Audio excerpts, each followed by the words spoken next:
everybody. Welcome to the SIP series on the Stir podcast, brought to you by Gazelle Media.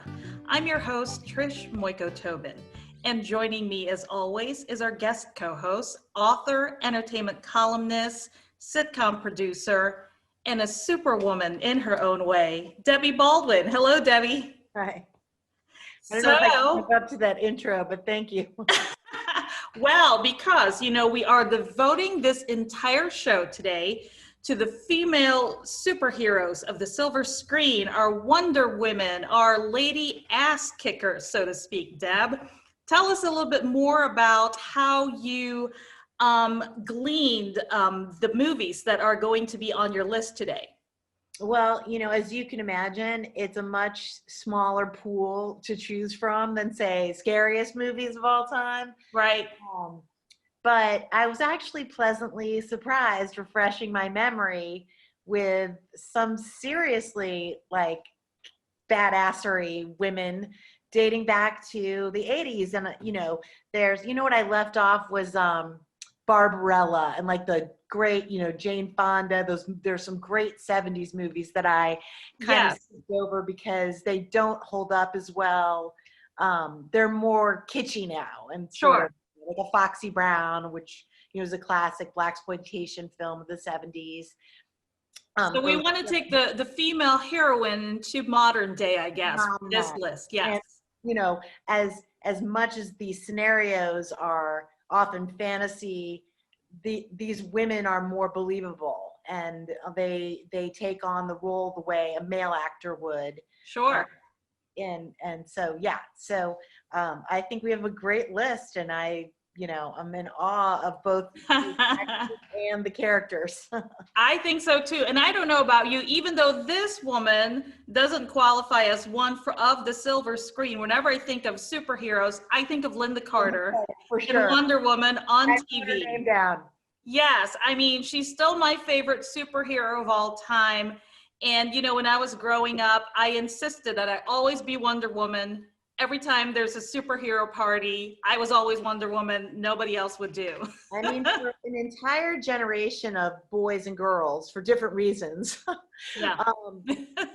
she was a hero to a lot of little girls, from the lasso to the bangles to the invisible everything, jet. The entire look. To be her. It was, she's iconic, no question. Lynda Carter, really was a pop culture influence in such a positive way for young girls. Oh, I completely agree.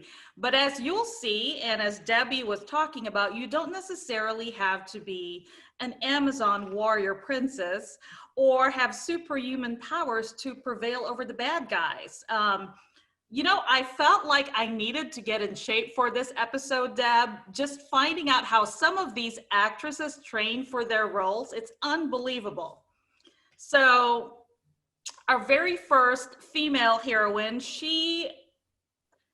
this role for her pretty much cemented her career and her impact on film history pretty much. And we are talking about Sigourney Weaver as Ellen Ripley in Alien and Aliens. Yes, and Ripley, Aliens is really, I would say, the defining film. It's when her true, kick-ass nature comes out. That's when it all came out. And in a wonderful way, and you'll see this in a couple of the films, there's this added component of maternal instincts. Even though Newt is not Ripley's child in the film, she adopts this child in a very motherly role, and that mama bear fierceness that every audience member can relate to in some way is just this added layer.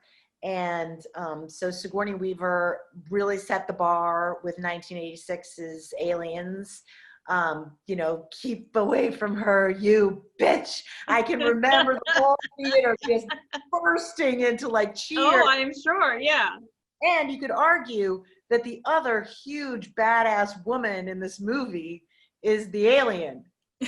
Which is, for her species, she was defending her kind. Her eggs, and we're the ones disrupting her ecosystem. Sure. But I'm not gonna, that's too much analysis. But yeah, Sigourney Weaver. And another thing, and this will come up too, she is an actress that you don't peg as this badass, giant gun toting action star. She's a thoughtful actress, a taciturn actress. She's quiet. She's, her roles prior to this were I don't know, for lack of a better word, dignified. Dignified. So all of a sudden, you've got Sigourney Weaver just with dirt under her fingernails and blood on her lip and a giant gun in her hand, and it's fantastic. Funny that you mentioned her mother-daughter bond with Newt, because that was one of the things that convinced her to do the sequel. She was concerned that she would hurt the legacy of the original Alien by starring in the sequel, but it was James Cameron's script that focused a lot more on Ripley and that mother-daughter bond between those two characters that really sold her on doing it. And gosh, hello. Yeah, and it's great. And kudos to James Cameron. As you'll see in the list, he clearly appreciates a badass woman. Appreciates them strongly enough that he marries one of them. Right. And she is our next female hero on our list. And, this actress had plans to become a Shakespearean actress. But as she said, with this movie, The Terminator, that pretty much launched her career, it all took a left turn. And that is Linda Hamilton with The Terminator. Her role as Sarah Connor, of course, introduced in the first Terminator, but like Sigourney Weaver, it was really the sequel, in her case, Terminator 2 Judgment Day, in which Sarah Connor really, took off. And like the Alien duology there, the Terminator, the first two, in the first film, she's this sort of, going along for the ride, kind of not watching events unfold, not knowing what's going on. Sure. Much like Sigourney Weaver in the first Aliens movie. In the second movie, they both women know the danger they're up against, and they prepare. And so I'm the opening shot of Sarah Connor in T2. I will never forget it. The film was 2000, and I'm trying to remember what year it was. 1991. Yeah. Yeah. So, and she is doing pull-ups in a jail cell, and all you see are her, the guns. And it's such a masculine shot, which is what makes it so effective. Is you see this muscular, lean, fierce body doing these pull-ups, and then you realize that it's Sarah Connor, and she is, you can see why she's been institutionalized, because she's knows this Cyberdyne and the whole Skynet and everything that's coming, and everyone thinks she's a paranoid schizophrenic. So, but she stands with shoulder to shoulder with Arnold Schwarzenegger and fights the bad guys. And it's Terminator 2, in my opinion, is one of the greatest action films of all time. The premise is fantastic. The first Terminator is also great. It's one of those don't think too hard about it. Yes. But Terminator 2 is almost perfect in my mind. There's very little wrong with it. They waited to make the film for CGI to catch up with the concept. Yes. Which there was only really like a 5 or 6 year lag between the two movies, but it really paid off, because but this one seemed like it had everything, including that strong female lead. And you're right to mention, what an entrance Sarah Connor makes in this Terminator 2 movie. Okay, so she underwent for the sequel 13 weeks of training for 3 hours a day, 6 days a week. She trained not only with her personal trainer, but also was trained by a former Israeli commando during production. So her training during filming included judo, heavy duty military training. She also learned how to load clips, change mags, check out a room upon entry, and verify kills. So, and of course, you know, from the mental hospital, she learned how to pick locks. And you see her Yeah. really Yeah. doing exactly that with a paper clip. And That was for real. he is so believable in this part. And you know, I did learn something interesting, which is that, do you know that she has an identical twin? You know, I just learned that, which is And unbelievable. How that her, worked out. they used her in shots. Yeah, it was great. I mean, well, that's lucky. Yes, I know. So yeah, so whenever the scene called for the two of the characters in one shot, you know, for instance, the time when the T-1000 was impersonating Sarah Connor, Right. you had her, Linda Hamilton, and her twin Leslie, both in the shot. Yeah, that's What so were cool. the odds of that? That really was a big bonus. Truly, truly. All right, so we are going to move on to our next movie on the list. And this is from 1990, and it was starring Anne Perriot in the title role in La Femme Nikita. Yes, La Femme Nikita is a French film starring Anne Perriot, as you mentioned, and Jean Reno, and the other one I'm going to have trouble pronouncing. I'm not even going to try. Checky Cario, which I don't believe is a French name, but anyway, the film is about and this is another one that's sort of breaking new ground in that sort of kick-ass Yes. movie. It's old enough that it wasn't really a, you know, common occurrence. Right. In this case, it's a story of a junkie who is arrested for murder and is, you know, absconded into this shadowy government agency where she's trained to be an assassin. And the action sequences are fantastic. It's a great movie. She falls in love. She's this kind of unwilling, you know, super spy. And the famous scene in this film is that she's in the hotel with her lover, and they're just about to get busy, and she gets the phone call that Yes. she's got an assignment, and she goes into the bathroom and she sets up her you know, long gun at the bathroom window to take out this target while she's running the bath, and the lover is on the other side of the door like, you know, are you coming back yet? And she kills the target and jumps in the tub with the gun, and you know, just in time as the guy breaks in. And so it's just, and it's this interesting story because the character Nikita is so human. Sure. And so, you know, such a lost soul, that it's really this interesting combination of this kind of badass girl who's really, you know, behind the shell is this very vulnerable, you know, lost soul. But I will say that the film was remade in 1993, an American version starring Bridget Fonda, and I think it was Gabriel Byrne, in a movie called The Point of No Return, which is also excellent.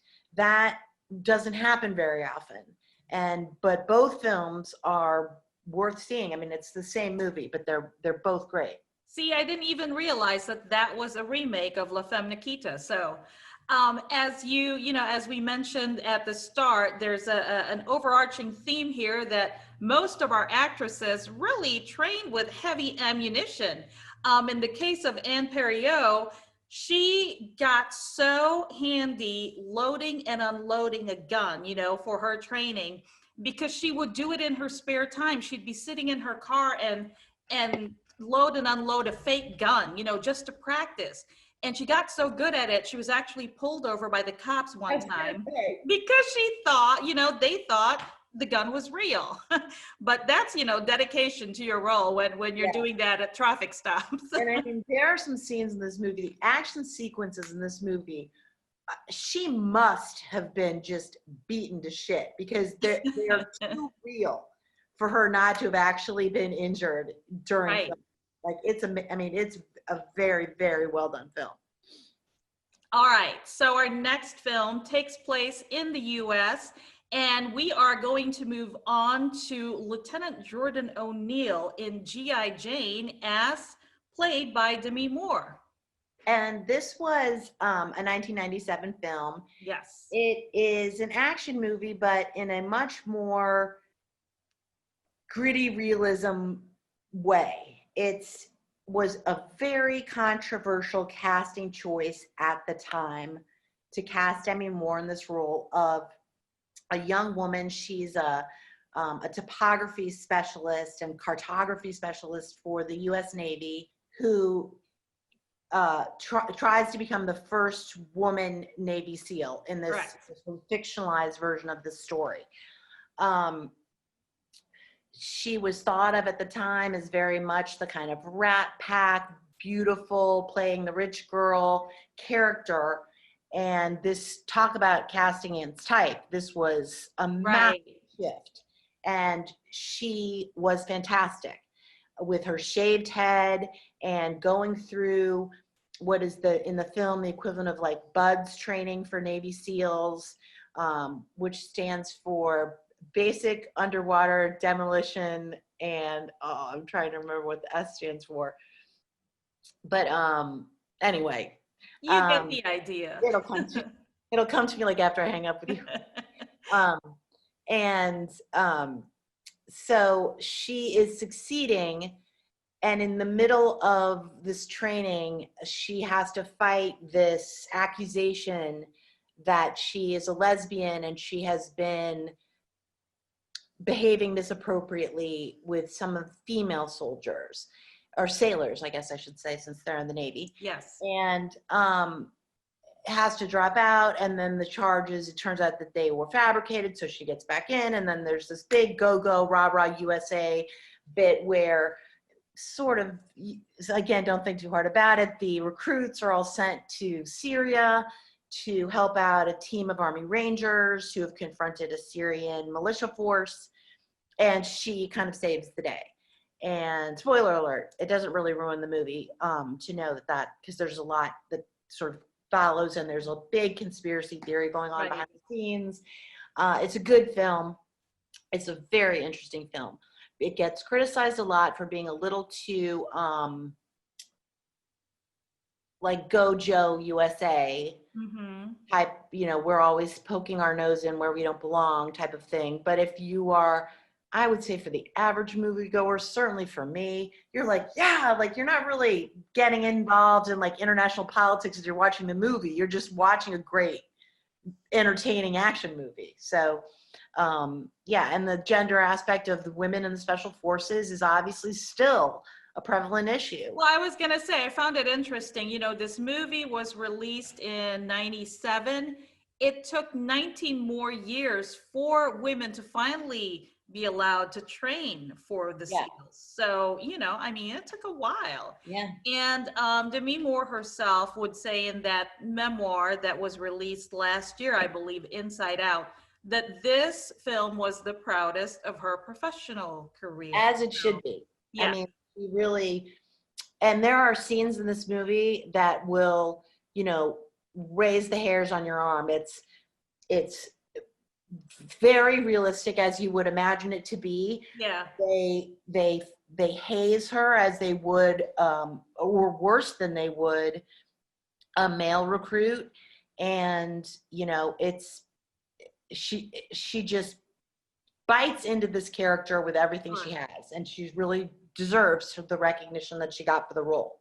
Well, I think too, the representation in terms of her portraying that role, I found the statistic, as we were looking into this, it's like 99% of women don't make it for the training. So it really showed you how difficult it was, And I'm completely pulling this stat out of thin air, but I think it's something like 60-something% of men don't make it through like BUDS training for SEALs.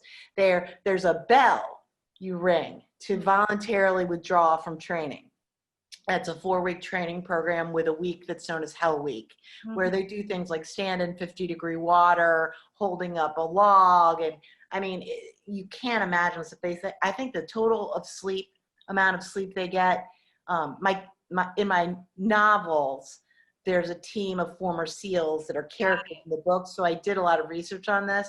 They said that, in like a 1-week period during Hell Week, that they get something like a sum total of 16 or 18 hours of sleep.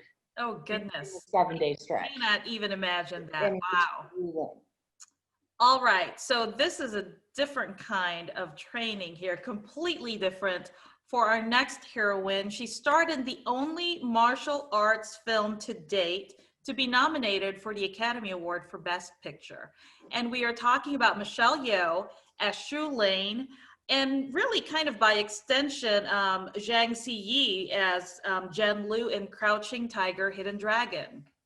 Which is just a horse of a different color. It was a mind blow for moviegoers when it came out in 2000. Oh, wow, yeah.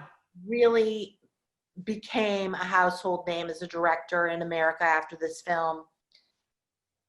It's this magical story of this Chinese, the plot is complex to explain, but this young woman who is trying to deliver this mystical sword is basically the premise, and all of the obstacles she encounters, but that just does not begin to describe this movie, which is almost like a dream state. Well, here, Deb, let me help you out. Director Ang Lee reportedly pitched the movie to Michelle Yeoh by saying, think of it as Sense and Sensibility, only with martial arts. Does that help? No, not at all. I mean, honestly, the first time I saw this movie, I was, you've really got to sink into the spirit of the film, which it has a very dreamlike fantasy state to it.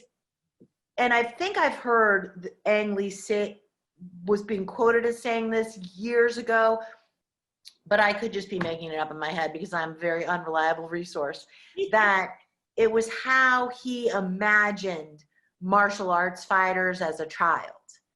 Okay. If that's not the case, it's certainly how a lot of us imagine martial arts fighters as a child, running across the tops of the bamboo trees and doing magical flips and twists. And, it's got this giant fantasy component to it that is fantastic. You've got something there, because he has described it as a dream that happened in China, but didn't really happen. That kind of thing where it lives in your imagination.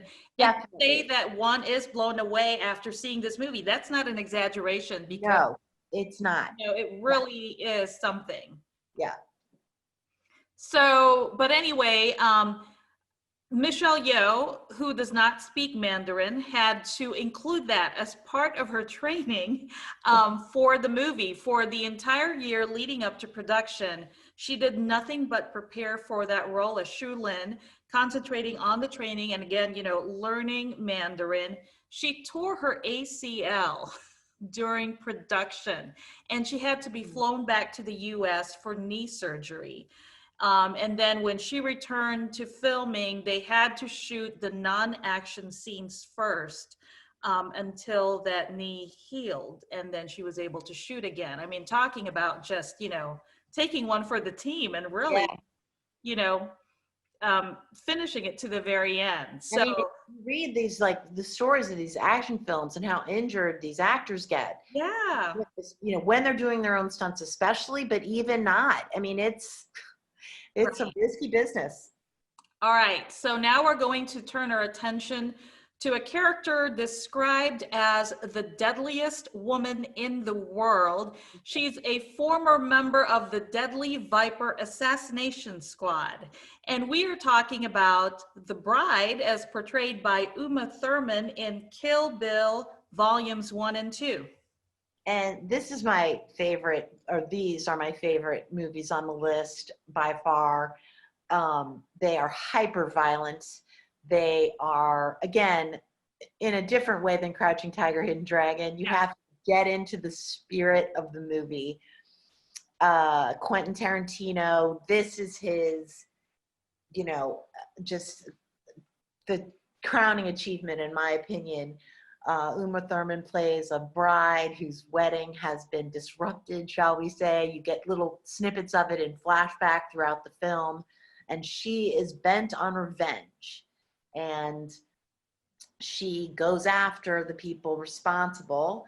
And it is her former assassin squad, who is composed of Lucy Liu, Daryl Hannah, and Vivica Fox, which in and of itself is just, you've got to laugh at this movie.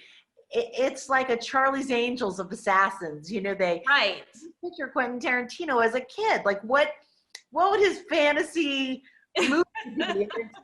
Tons of like beheadings and sword fights and blood and martial arts and gorgeous women. I mean, the scene that really stayed with me with this movie was the bride's fight scene with Vernita Green, and that was Vivica A. Fox. I mean, it was just so mesmerizing. You had never seen anything like it in film. And you're just so drawn to it. And I have to say, for me, it's just when she's fighting all of the Asian warriors in the room. And I can remember reading this review at the time the film came out, and I think it was the New York Times. And the reviewer said, you can almost picture Tarantino whispering under his breath during filming, "This is so cool." It's so true. It's just so over the top. You have to get into that kind of black comedy aspect of Tarantino, or you won't get it. But when you do get it, it's just a really, I think it's a great film. Okay, so did you know that Tarantino and Uma Thurman came up with the concept of the character while they were filming Pulp Fiction? Hugh and You. It's a it was production. Yeah, it was actually Uma's idea that the film's opening scene would be of the bride all beaten up in her wedding dress. So that was all her. So, I mean, that film was really, really visually stunning, in a different way than Crouching Tiger, but the scenes were so memorable. Really interesting, I think, Right. All right, so our next film takes us to 2012. I mean, the Kill Bill movies were in 2003, 2004 respectively, and now we're going to jump to 2012, and we are going to talk about The Hunger Games with Jennifer Lawrence as Katniss Everdeen. And this was, as you know, wildly popular trilogy of YA fiction books. Yes. So dystopian YA fiction. I mean, the list became a mile long after The Hunger Games came out. And no kidding. Very much the popular genre of books. And The Hunger Games really set the bar. It was, this dystopian society. It's set in the future, with this divided socioeconomic world, and their annual Hunger Games, where the group is chosen and they compete. It's the last man standing battle to the death. And our heroine, Katniss Everdeen, is one of the competitors. She volunteers to replace her sister, who's been chosen. That's right, yes. Who is not equipped to handle it. So you've got Katniss, our hero, and Peeta, who's played by Josh Hutcherson, and Gale, played by Liam Hemsworth, the sad to say less talented of the Hemsworth brothers. He did that. The Hunger Games really kind of launched his career, and then it kind of fizzled after that because he just, I think, doesn't have the acting chops to make it. But he's had a nice relationship with Miley Cyrus. I don't know if they're still together or not, but I think that was over quickly. Yeah. Well, I mean, I think they were engaged. They were together for a long time, but the marriage did not last as long as they were together. Let's put it that way. So yeah, anyway, back to Katniss Everdeen and her badassery. She is an archer, which is another interesting aspect of this action film. We've had a lot of gun-toting women, and we've had Uma Thurman, who was a sword-toting woman. Yes. Katniss is a bow and arrow girl, and it's a fight for her life, and it's just a combination of Katniss employing strength with mental acuity and as a tactician and kind of strategizing how to survive this contest. And then the big moral dilemma at the end where only one can survive and her best friend Peeta is with her, how they handle that. And it's a nice lead off to the trilogy, because even though it's the first in 3 books, it is a standalone film. It reaches a nice conclusion. You feel like you got your money's worth by seeing it. You're not left going, well, you know, it's like watching the now first. I gotta wait for the next one. Yeah. And so you mentioned the character's badassery, and apparently that extends in real life. You know, that seems to be Jennifer Lawrence's MO. On the set, apparently there was a swear jar, and the director confirms that half of the money in the pot came from Jennifer Lawrence. And also there was reportedly this incident where she and co-star Josh Hutcherson were goofing around off camera, and she accidentally kicked him in the head. How do you accidentally kick someone in the head?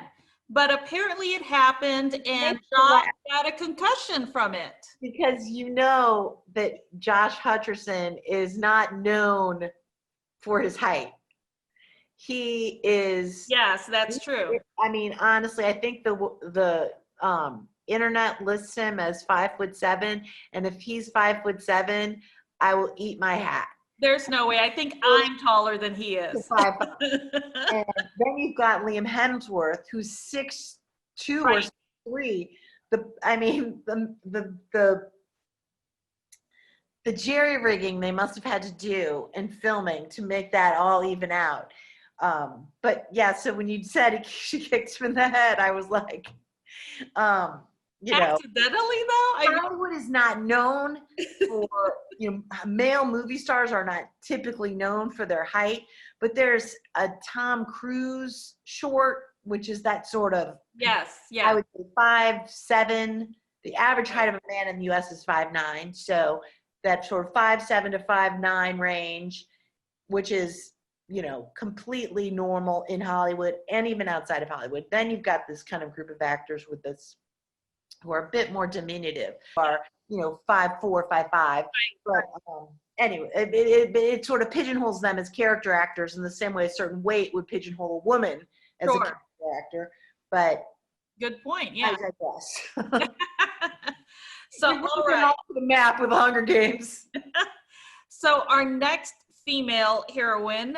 Now, this is a bit more a slice of real life here, and a little bit more gritty when it comes to the subject matter, because we are talking about something that could happen in real life, and that is the movie Kidnap, starring Halle Berry as Carla, and in an attempt to rescue her 6-year-old son Frankie from a kidnapper.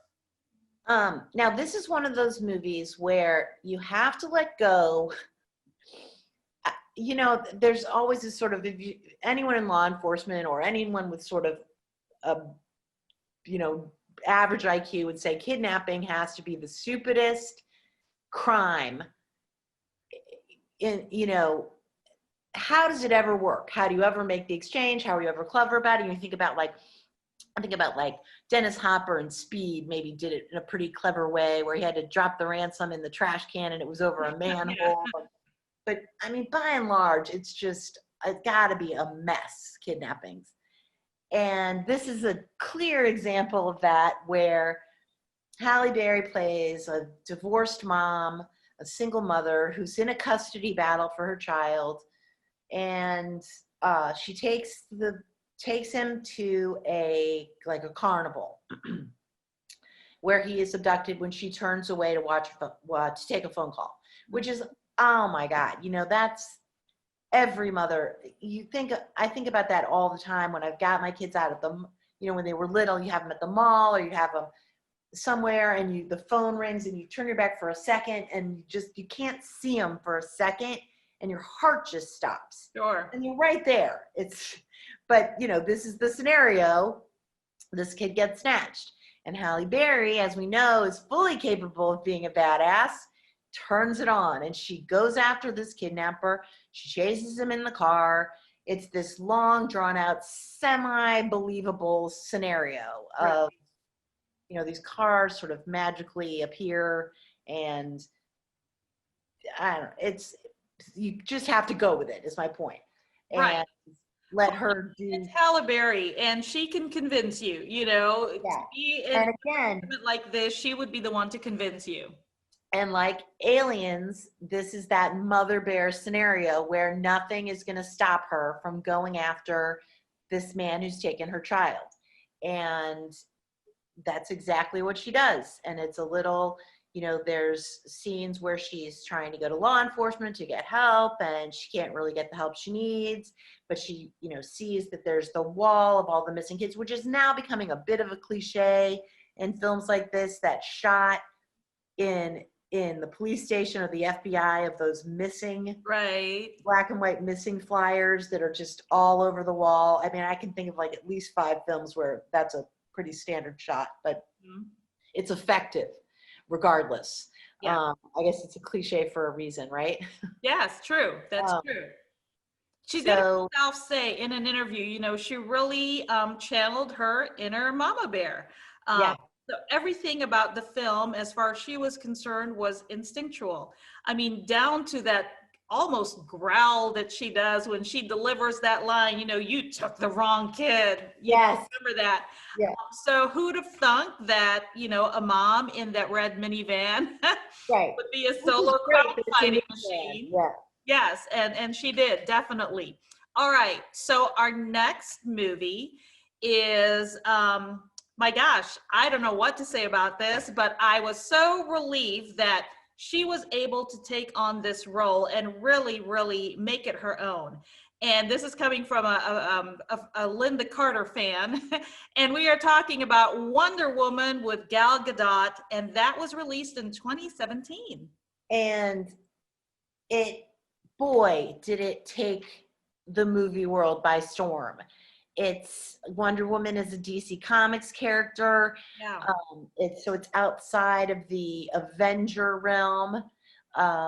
It's in the Batman realm, which is relevant in the film. Yes. And Gal Gadot is an Israeli-born actress who takes on the role in a fantastic way. The film is modern. It is relevant. It is incredibly well acted. The special effects are great. I had 0 complaints about this film. It takes what Lynda Carter, kind of the cornerstone of that character, and takes it into the 21st century in the perfect way. The reviews were raves for the same reason. Yes. And it was and in this world that is saturated with superhero movies, this stood out as a movie on its own, not just a superhero movie, but a really good movie. I agree. You're right. I mean, there's nothing to complain about. And I was prepared to not like it because so I resisted seeing the movie when it first came out. But my gosh, you're right. I mean, I was blown away by this. And so Gal trained for 9 months, gaining 17 pounds of pure muscle.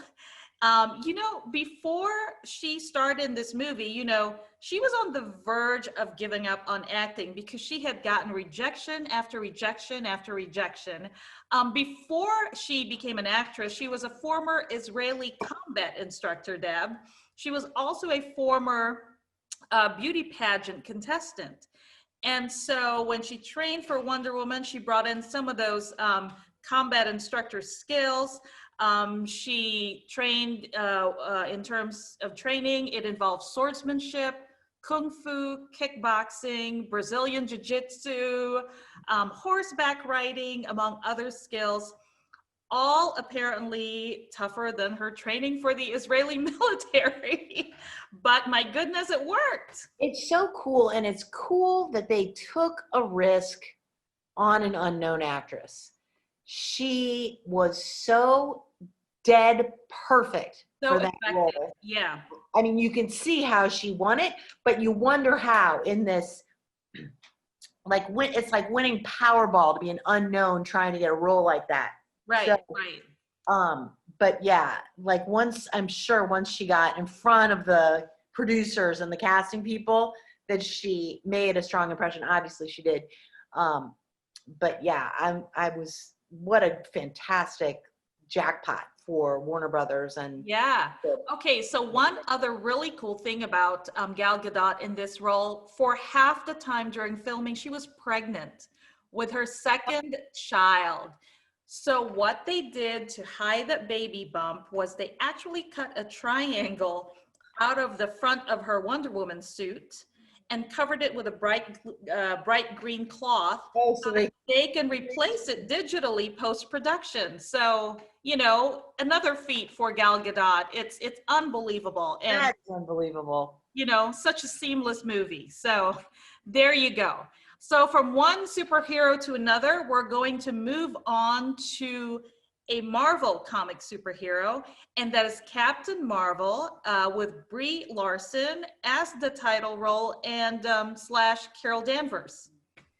And I would say that this film, unlike Wonder Woman, gets a little lost in the morass of Marvel action hero Avenger. The Marvel universe. In the Marvel universe, yeah. And I think that the studio was hoping the fact that it was Brie Larson, that it was a woman this time, would distinguish the film. And the film made $1 billion. Like, yeah. I'm not, it was not a flop. But in my opinion, it was not a standout in the Marvel universe. It is, however, a very entertaining film with a very cool, complicated plot that switches centuries, and there's time travel and space travel, and that there's a lot of stuff too with the Marvel universe that you've got to kind of know what's going on in the rest of the universe. Yeah. And you'll enjoy the movie if you don't know all that stuff, but it's more enjoyable if you do. And I have to say that, like, I was trying to explain the yurts and the wigwams and the wiggle warps of the different aliens who are going after things, and all I kept thinking of was, do you remember that scene in Ghostbusters when Rick Moranis is sitting on the couch in the Ghostbusters room after he's been possessed? Okay. And he's got a colander on his head. Yes. And it was my college trick that I had memorized that speech. During the third rectification of the Voltrini, Gozer came in a different form, that of a giant slore. And then he goes on and on. That's how I felt, kind of trying to explain all these. So let's just say there's good aliens and bad aliens, and Got you're not sure which. And Captain Marvel is good analogy, Deb. Right.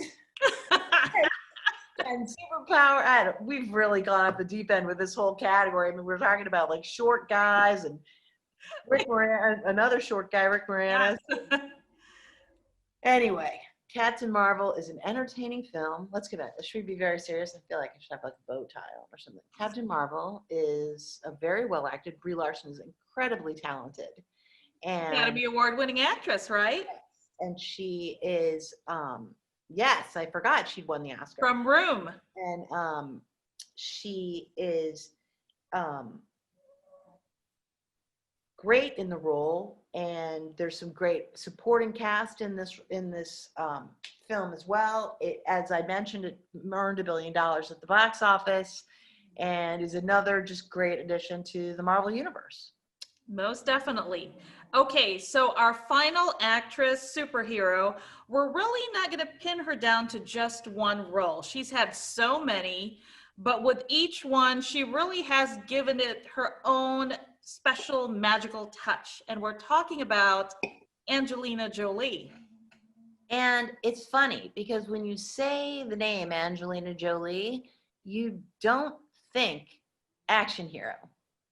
No. You think, she's an Academy Award winning actress. She's a Golden Globe winning actress. She, is a director. She's legit. That's the buzzword. But when you look at Angelina Jolie's filmography, I count more than a dozen action. Oh gosh, yeah. Yeah. She's so petite and slight. It's hard to imagine her in this kind of these badass situations. But every time I go to the movie theater and see her, she owns it. She is fierce on camera, on screen. And I mean, just to name a few, Salt. Mr. and Mrs. Smith is my favorite one on the list. A close second is Wanted, which if you haven't seen Wanted, is a fantastic sort of fantasy assassin movie. Gone in 60 Seconds was one of her older films with Nicolas Cage. Yes. Hackers was one of her first films, and it's really tends to be more of a thriller than an action film, but there are certainly action elements to it, and it's a really interesting movie. Really jumping on this sort of concept of hacking fairly early in the process. I mean, not for programmers who know the deal, but for someone like an average Joe, the term hackers, I think that may have been one of the first times I'd ever heard it. Oh, yeah, I think so. So she's in Tomb Raider, The Tourist, The Bone Collector, the Lara Croft series, Tomb Raider, right, and Maleficent even. I mean, she is just embraces these action roles in a very capable, confident, and unabashedly sensual way. I mean, she can't help but be sensual on screen. She's gorgeous. And she sort of oozes a sexuality unintentionally, which makes it all the more appealing, in my opinion.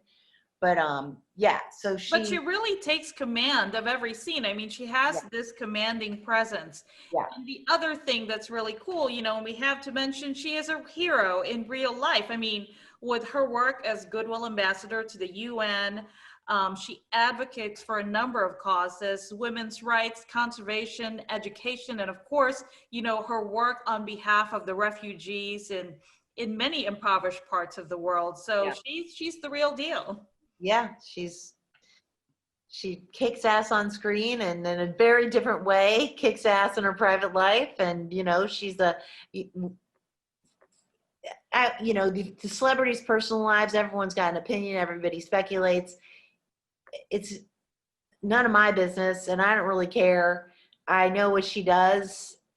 We have the tangible evidence of her film work and of her humanitarian work. Yeah, that's all I really care about. So yeah. Yes, you're right. Okay, so Deb, we're still technically in the fall. However, winter is coming. The first day of winter, my gosh, just mere weeks away, but we still want to take full advantage of the fall harvest while we can. So last week we had apple pie bars. This week we're going to have apple pie bread. Two completely different things, but reminding us of autumn with the crisp, sweet, tart taste of apples and the warmth of cinnamon. Perfect for breakfast, definitely, really any time of day. So that's what we are making in our test kitchen this week. And, we're going to share that recipe with you on gazellemagazine.com. Is it, please tell me it's easy. It's easy. It is. Okay. I pick easy stuff because I really don't hard. I don't have the patience. Hard. Yeah, exactly. No, this is easy. This is really easy, and it's so pretty because you put the batter and then you put a layer of the apples and the cinnamon and then you put the batter over it. So when you slice it, you see the apples in the middle. Yeah. I tried my hand at sourdough starter, and I thought it was going to crawl out of the jar and How'd attack it go? me. There's a horror movie that has not been made yet. Oh, that one I haven't tried yet. But yeah, I've heard so much about. Simple. Yeah. Yes, everyone's making their own sourdough starter. So, as always, Debbie Baldwin has delivered, and we thank her for today's must-see movie list. Thank you, Debbie. Thanks, Trish. Thank you guys so much. All right, so a reminder, you don't have to wait one full week for a new Stir podcast. Just subscribe to our YouTube channel by clicking on the Gazelle magazine icon on your screen. You'll be among the first to know when the newest show goes live. It's free, and it's your ticket to the latest episodes as well as to the previous episodes of the SIP series on the Stir. This is all our time for now. Thank you for watching, and we'll see you next time. Bye, Debbie.